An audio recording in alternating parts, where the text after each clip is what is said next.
icyo tugomba kwitaho. Ubwo nibwo azasohorezwamo amasezerano yo kugira kamere y'Imana muntu. Mu gice cya 31, 34, Ezekiyeli igice cya 36, 26, Matayo 11:28-30, Abaheburayo igice cya 4 umurongo wa 1 n'uwa 12, urwa kabiri rw'Abikorinto n'igice cya 5 umurongo wa 7.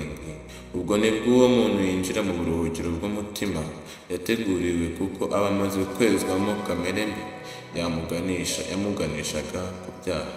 Amahame shingiro Bibiliya, paje 80 kugera 82.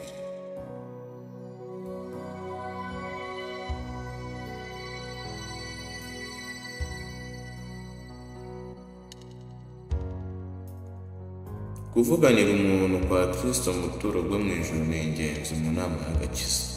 Nk'uko urupfu rwo ku musaraba narwo ari ingenzi, nuko rero kubwo kwizera tugomba kwinjira hirya y'umwenda ukingiriza ahera cyane, aho Yesu yatwinjiriye atubanjirije.